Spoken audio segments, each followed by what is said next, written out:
सतकेवल साहेब, परमगुरु पाठशाला संकुल, सतकेवल विद्या मंदिर, सालसा थकी हूँ मकवाणा महेन्द्र, ધોરણ 5 ગુજરાતી મીડિયમના વિદ્યાર્થીઓનું ઓનલાઈન ટીચિંગમાં હાર્દિક સ્વાગત કરું છું। વિદ્યાર્થી મિત્રો, આજનો સબ્જેક્ટ છે ઇંગ્લિશ સેકન્ડ લેંગ્વેજ, એટલે કે ગુજરાતી મીડિયમના વિદ્યાર્થીઓ માટે unit number 1, what is in this unit. આ યુનિટમાં શું છે અને તેમાં પણ આજે આપણે એક્ટિવિટી 3A જે આપણે કરવા જઈ રહ્યા છે, પેજ નંબર 27 ટેક્સ્ટબુકમાં પણ તમે જોઈ શકો છો।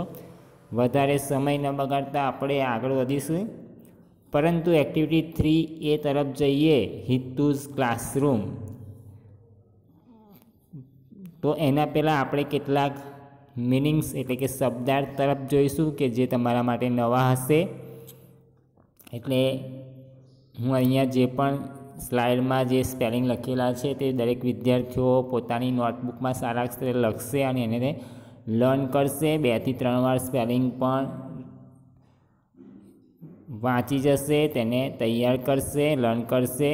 સ્પેલિંગ, ઉચ્ચારણ ગુજરાતી દરેક વિદ્યાર્થીઓને આવડવું જોઈએ। જો તમારી પાસે જેટલું વોકેબ્યુલરી હશે, જેટલા શબ્દો ભંડોળ હશે, તેટલું તમે સારું ઇંગ્લિશ શીખી શકો છો।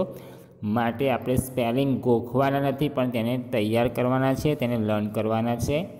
વધારે સમય ન બગાડતા આપણે આગળ વધીશું। ક્લાસરૂમ એટલે વર્ગ, ફ્રેન્ડ એટલે મિત્ર। દરેક વિદ્યાર્થીને ઉચ્ચાર નોટબુકમાં લખવા હોય તો પણ તે લખી શકે છે। સીલિંગ એટલે છત, ફ્રેમ એટલે ચોકઠું, ડોર એટલે દરવાજો, બેન્ચ એટલે પાટલી, બાકડો પણ થાય, પ્લેટફોર્મ એટલે પ્લેટફોર્મ, કપબોર્ડ એટલે કબાટ, ડસ્ટબિન એટલે કચરા પેટી અથવા કચરાની ટોપલી,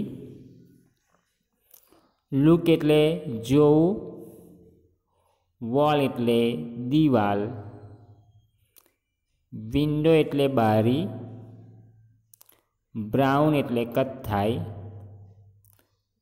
ફ્લોર એટલે ભોંય અથવા ભોંયતળિયું, બુલેટિન બોર્ડ એટલે નોટિસ બોર્ડ, ડિક્શનરી એટલે શબ્દકોશ, સ્ટોરી બુક એટલે વાર્તાની ચોપડી અથવા વાર્તાનું પુસ્તક, અને છેલ્લે એરી એટલે હવા ઉજાસવાળું। દરેક વિદ્યાર્થીઓને ખ્યાલ આવ્યો હશે। ફરી વખત તમને બધાને કહી દઉં કે તમારે આ સ્પેલિંગના ઉચ્ચાર સાચા કરવાના છે। તમારે સ્પેલિંગ, ઉચ્ચાર અને ગુજરાતી લખવાનું છે અને સારા અક્ષરે નોટમાં લખવાનું છે, ટેક્સ્ટબુકની નોટમાં, અને સ્પેલિંગ લર્ન કરવાના છે, તૈયાર કરવાના છે।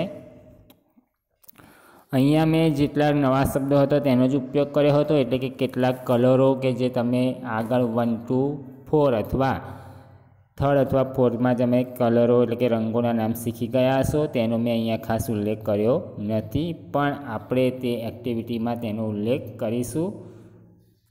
એક્ટિવિટી 3A તમારા શિક્ષકની મદદથી વાંચો, હિતુઝ ક્લાસરૂમ। અહીંયા એપોસ્ટ્રોફી એસનો ઉપયોગ થયો છે।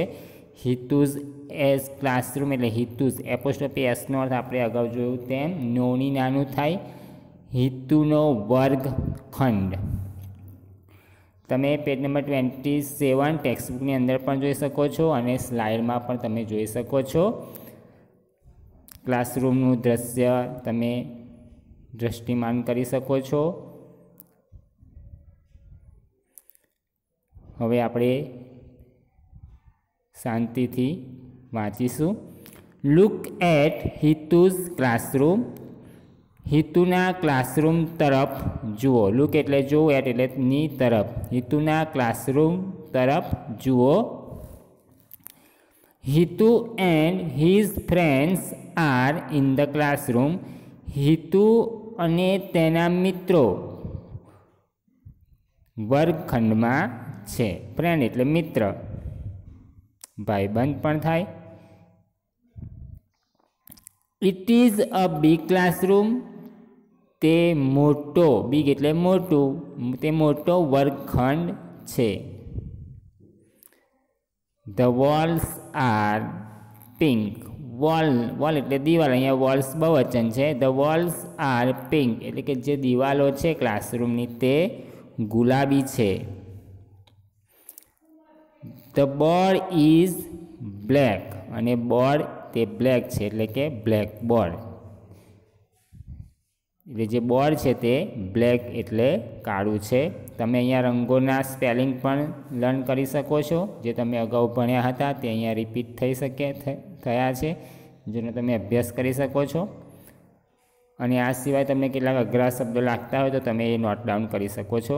અને તમારા સગા સંબંધીઓ, મિત્ર વર્તુળ કે શિક્ષકની મદદ પણ લઈ શકો છો. The ceiling is white. Ceiling એટલે છત, વ્હાઇટ એટલે સફેદ. સીલિંગ જે છત છે તે વ્હાઇટ છે, સફેદ છે. There are 2 Windows in the room. Window એટલે બારીસ, એટલે કે વર્ગખંડમાં અથવા તો રૂમમાં 2 બારીઓ છે જે તમે જોઈ શકો છો, દ્રષ્ટિમાન કરી શકો છો. જમણી સાઈડ 2 બારીઓ દેખાય છે હિતુના ક્લાસરૂમમાં. The window frames are brown. Window frames એટલે કે ચોકઠું, જે વિન્ડોની બારીઓનું જે ચોકઠું છે તે બ્રાઉન એટલે કથ્થાઈ રંગનું છે. એટલે બ્રાઉન એટલે કથ્થાઈ એ પણ તમે જાણતા જ હશો. અને વિન્ડો એટલે બારી, ફ્રેમ્સ એટલે ચોકઠું. બારીનું જે ચોકઠું છે, બારીઓ પર તે ચોકઠા એ કથ્થાઈ રંગના છે. The doors are brown too. Doors એટલે દરવાજા, દરવાજા પણ બ્રાઉન એટલે કથ્થાઈ કલરના છે. બહારના પણ કથ્થાઈ કલરના છે. The floor is clean. Floor એટલે ભોંયતળિયું, નીચે જે છે તે. તો એ ક્લીન છે, ક્લીન એટલે સ્વચ્છ. ફ્લોર એટલે ભોંયતળિયું, ભોંયતળિયું પણ સ્વચ્છ છે. The benches are clean too. Benches એટલે કે પાટલીઓ, તે પણ પાટલીઓ પણ સ્વચ્છ ચોખ્ખી છે. There is a bulletin board near the window. Window એટલે બારી, બારી નજીક બુલેટિન બોર્ડ એટલે કે નોટિસ બોર્ડ તમે જોઈ શકો છો. તો બારી નજીક બુલેટિન બોર્ડ એટલે કે નોટિસ બોર્ડ છે. ઇટ ઇઝ ગ્રીન અને તે લીલું છે. The bulletin board is green. There are pictures on it. બુલેટિનની બોર્ડ ઉપર પિક્ચર્સ એટલે ચિત્રો છે, જે તમે બારી નજીક સામે જોઈ શકો છો. તો બુલેટિન બોર્ડની ઉપર ચિત્રો આપેલા છે, જે આપણે સ્કૂલમાં રાખીએ છીએ નોટિસ બોર્ડમાં. વિવિધ ક્રિએટિવ એક્ટિવિટી કરતા હોય તેને લગતા આપણે પોસ્ટર, ચિત્રો, ન્યૂઝ જે આપણે બુલેટિન બોર્ડમાં લગાવીએ છીએ તેવી જ રીતે. Hitu is on the first bench. અને હિતુ પહેલી બેન્ચ પર. ફર્સ્ટ એટલે ordinal numbers, first, second, third, fourth, fifth તમે ભણ્યા હશો, અભ્યાસ કર્યો હશે. તો હિતુ એ પહેલી બેન્ચીસે છે, તો પહેલી બેન્ચીસે બેઠેલો છે. There is a platform in the classroom. ક્લાસરૂમની અંદર પ્લેટફોર્મ છે. પ્લેટફોર્મ એટલે તમે આગળ જ્યાં ટીચર ઊભા રહ્યા છે તમે જોઈ શકો છો. વર્ગખંડમાં એક પ્લેટફોર્મ છે જ્યાંથી ટીચર ભણાવી શકે અને વિદ્યાર્થીઓ તરફ ધ્યાન આપી શકે છે. The teacher's table is on the platform. ટીચરનું ટેબલ જે તમે પ્લેટફોર્મની ઉપર જોઈ શકો છો, એટલે શિક્ષકનું ટેબલ પ્લેટફોર્મ ઉપર છે. The chair is near the table. Chair એટલે ખુરશી, ખુરશી પણ ટેબલ નજીક છે. The chair and the table are new. ખુરશી અને ટેબલ બંને નવા છે, એટલે કે ખુરશી અને ટેબલ નવા છે. ન્યૂ એટલે નવું. There is a book on the table. ટેબલની ઉપર બુક છે. અહીંયા આપણે ધેર ઇઝ અને ધેર આરનો ઉપયોગ પણ શીખવાનો છે કે ધેર આર બહુવચનમાં ધેર આરનો ઉપયોગ થાય છે અને એકવચનમાં ધેર ઇઝનો ઉપયોગ થાય છે. ફક્ત વાક્યની શરૂઆત માટે જ આપણે ધેર ઇઝ કે ધેર આરનો ઉપયોગ કરીએ છીએ, તેનો કોઈ અર્થ થતો નથી, જે આપણે અગાઉ ગ્રામર પોઈન્ટમાં જોયું. સેકન્ડ પેરેગ્રાફ લાસ્ટ લાઇન તરફ છીએ આપણે. The book is very thick. Book એટલે પુસ્તક, ચોપડી. ખૂબ થીક એટલે જાડી છે અથવા જાડું છે. It is a dictionary. અને તે ડિક્શનરી એટલે શબ્દકોશ છે. ડિક્શનરીની ગુજરાતી શબ્દકોશ થાય. હવે third paragraph last. The teacher is near the blackboard. Blackboard પાસે એટલે કે કાળા પાટિયા પાસે શિક્ષક છે અથવા શિક્ષક બ્લેકબોર્ડ પાસે છે. There is a chalk stick in his hand. Chalk stick એટલે ચોક. તેમના હાથમાં એક ચોક છે. The chalk stick is white. અને ચોક સફેદ છે. There is a cupboard near the blackboard. Blackboard પાસે કપબોર્ડ છે. કપબોર્ડ એટલે કબાટ, જે તમે જોઈ શકો છો નીચેની તરફ મૂકેલું છે. There are story books in the cupboard. અને કપબોર્ડની અંદર સ્ટોરી બુક્સ એટલે વાર્તાની ચોપડીઓ, પુસ્તકો છે. There is a dustbin in the classroom. અને ક્લાસરૂમની અંદર ડસ્ટબિન છે. It is near the door. અને તે દરવાજા નજીક છે, જે તમે જોઈ શકો છો. દ્રષ્ટિમાન થઈ શકે છે, તમે ચિત્રની અંદર જોઈ શકો છો. નિયર એટલે પાસે, ડોર એટલે દરવાજા નજીક, ડસ્ટબિન એટલે કચરા પેટી છે. તો અહીંયા વિદ્યાર્થી મિત્રો આપણે ઘણી બધી વસ્તુઓ શીખવાની મળે છે. સૌ પ્રથમ તો ક્લાસરૂમની વસ્તુઓ, પછી રંગોના નામ અને preposition in, on, under, near એવા પ્રેપોઝિશનનો ઉપયોગ પણ આપણે શીખવા મળે છે. ત્યાર પછી ધેર ઇઝ અને ધેર આરની વાક્યરચના પણ શીખવા મળે છે. ઘણું બધું વસ્તુઓ આપણને આ હિતુઝ ક્લાસ એક્ટિવિટી 3 એમાંથી શીખવાની મળે છે. અને અંતે છેલ્લે લાસ્ટ લાઇન છે. હિતુઝ ક્લાસરૂમ ઇઝ ક્લીન એન્ડ એરી. હિતુનો વર્ગખંડ ક્લીન એટલે સ્વચ્છ અને એરી એટલે હવા ઉજાસવાળો છે.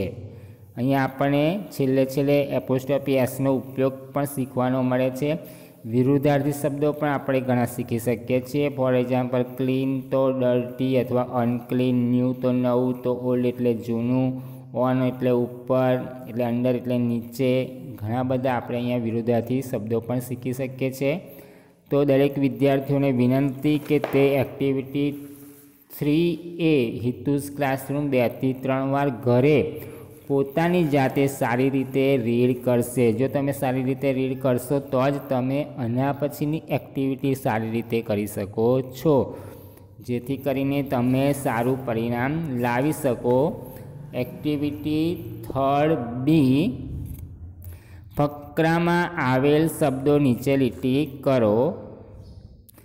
એટલે અહીંયા તમારે જે લખેલા છે કે ceiling, platform, bulletin board, fan, pen, જે પણ શબ્દો સીલિંગથી લઈને બીક સુધી જે પણ શબ્દો ફકરાની અંદર આવેલા હોય તેની નીચે તમારે લીટી કરવાની છે, એટલે કે અંડરલાઇન કરવાની છે. અને આ તમારું હોમવર્ક છે.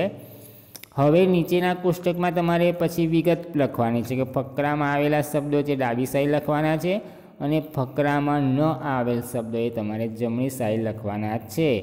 આ એક્ટિવિટી વિદ્યાર્થીઓએ જાતે ઘરે કરવાની છે, કારણ કે આપણે એક્ટિવિટી 3A જોઈ ગયા, આપણે હિતુઝ ક્લાસરૂમ વિશે ભણી ગયા છે. એટલે તમને ખ્યાલ આવી ગયો હશે કે હિતુના ક્લાસરૂમમાં કઈ વસ્તુઓ, કયા શબ્દો હતા અને કયા શબ્દો ન હતા.